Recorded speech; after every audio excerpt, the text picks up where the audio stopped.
मंगल हो, हर मनुष्य का मंगल हो, इस ब्रह्मांड का मंगल हो। हे परम शक्ति, इस पृथ्वी को समस्त समस्याओं से मुक्त करो। प्रणाम गुरुदेव। दीर्घायु हो शिष्यो।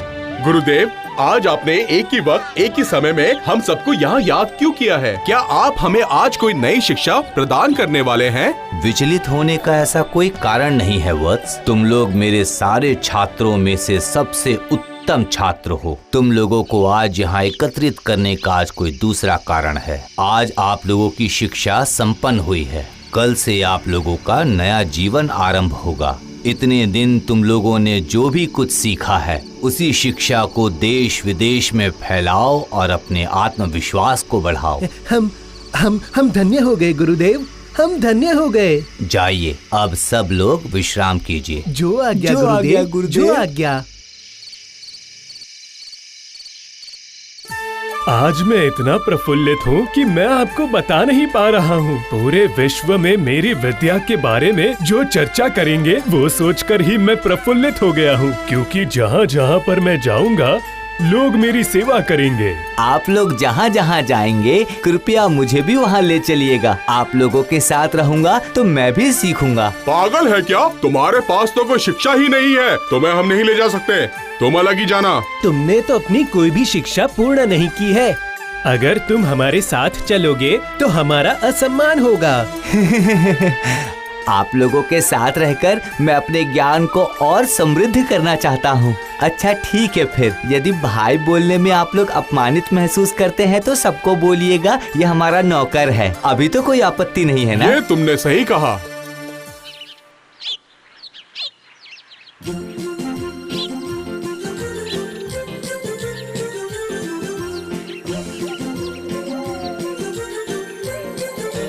सुनिए भाई, यहाँ थोड़ा सा विश्राम कर लेते हैं। ये आपने उत्तम बात की। अब हमें अपने भोजन के लिए कोई व्यवस्था करनी होगी।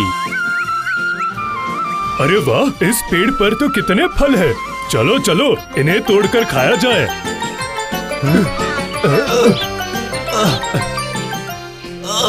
अरे रुकिए रुकिए भाई लोग, रुकिए। इस फल को तोड़ने के लिए मैं कुछ व्यवस्था करता हूँ, बुद्धि लगाता हूँ। ऐसी कौन सी बुद्धि इस्तेमाल करने वाले हो तुम चंद्रकांत? हमें भी तो बताओ। देखो देखो, सारी बुद्धि खर्च मत कर देना।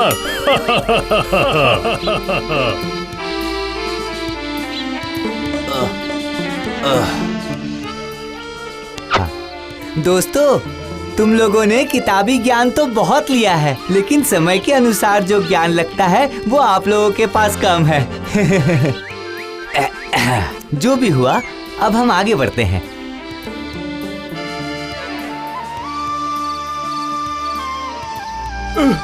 अरे ये जंगल में चल चल के तो हमारे पैर ही दुखने लगे।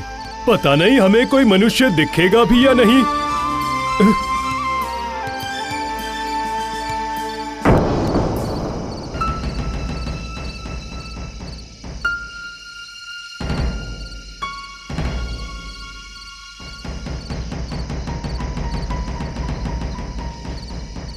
अरे देखिए देखिए, रास्ते में कितने सारे हड्डियों के टुकड़े बिखरे हुए हैं। हाँ सही बोल रहे हो। ये किसकी हड्डी है? यहाँ क्यों पड़ी है? ये निश्चित ही कोई जंगली जानवर की हड्डी लग रही है। अरे वाह वाह, क्या ये भी तुम्हारे चतुर दिमाग का फल है? वाह वाह, क्या बात है तुम्हारे दिमाग की। अरे नहीं दोस्त, ये तो साधारण ज्ञान है। जंगल में जंगली जानवर की ही हड्डी तो मिलेगी, और किसी की हड्डी कैसे मिल सकती है? वो तो तुम सही कह रहे हो, पर ये आखिर किस जानवर की हड्डी है? क्या हम किताबी ज्ञानों से ये जान पाएंगे? हड्डियों को देखकर तो ऐसा लग रहा है जैसे ये जंगल के राजा शेर की हड्डी है। मुझे तो ये हड्डी देख के लगता है कि मुझे तो ये हड्डी शियार की लगती है। पता नहीं चंद्रकांत को ये शेर की हड्डियाँ क्यों लग रही है, मैं समझ नहीं पा रहा। इस विद्या का नाम है सजग ज्ञान। ठीक है, ये सब हम कल तय करेंगे। अभी हम लोग विश्राम करते हैं। चलो चलो चलते हैं।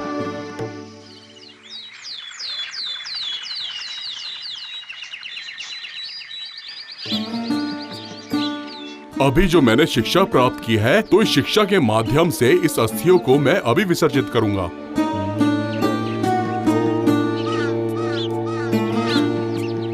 हे गुरुदेव, आपकी दी हुई शिक्षा, ज्ञान, आशीर्वाद व्यर्थ ना जाए।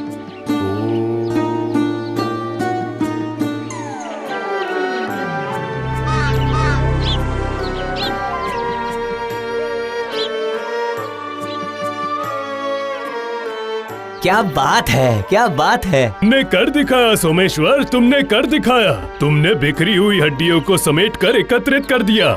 देखा चंद्रकांत, यही होती है असली शिक्षा, जिसको तुम कभी ग्रहण नहीं कर पाओगे।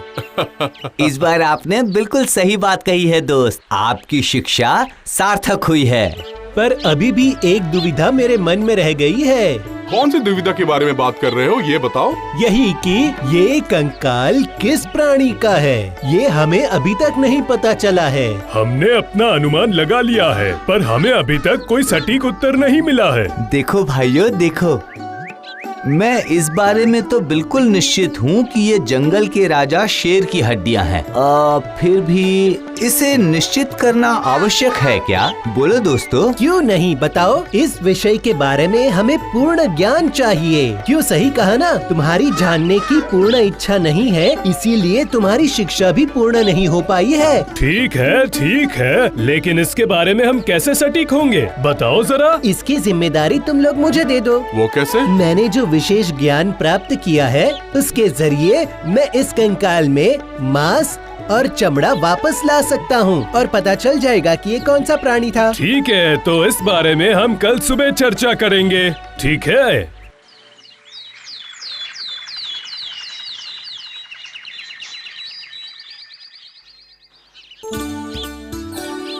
हम लोग निकले थे देश भ्रमण के लिए, लेकिन फिर भी हम बहुत विलंब कर रहे हैं। अरे ओ चंद्रकांत, तुम्हारे अंदर की ये जो जलन है वो हमें साफ दिख रही है। नहीं भाई नहीं, ये आप बहुत गलत बोल रहे हैं। तो चलो अब समय बर्बाद न करते हुए हम अपनी परिकल्पना पर काम करते हैं। तो अब शुरू करें, चलो। हे गुरुदेव, मुझे आशीर्वाद दीजिए। आपकी दी हुई शिक्षा द्वारा मैं इस कंकाल में मांस और चमड़ा भरना चाहता हूँ।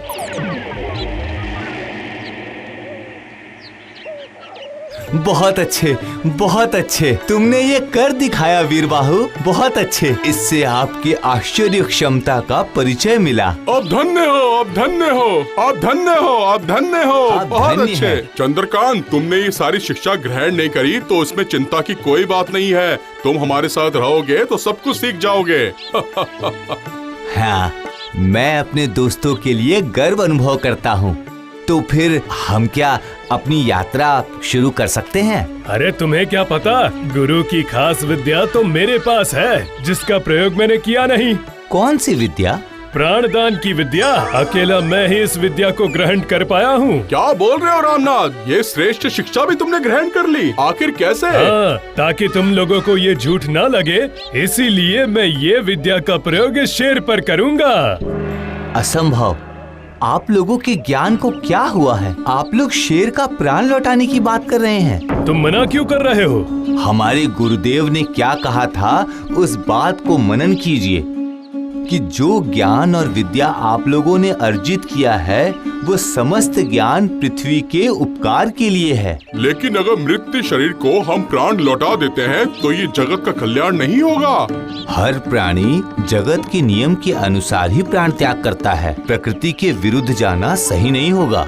यह उपकार से ज्यादा समस्या आने की आशंका ज्यादा है। नहीं नहीं नहीं नहीं, इस विषय में मैं आपका साथ बिल्कुल नहीं दे पाऊंगा। अरे मूर्ख ब्राह्मण, डरे हुए ब्राह्मण, हम तुम्हारे साथ नहीं रहेंगे, चले जाओ यहाँ से। देखो, तुम लोग मेरे बहुत पुराने दोस्त हो, तो मैं इस तरह तो तुम्हें त्याग नहीं कर पाऊंगा, किंतु मैं तुम लोगों से दूरी बनाए रखूंगा। मैं जा रहा हूँ।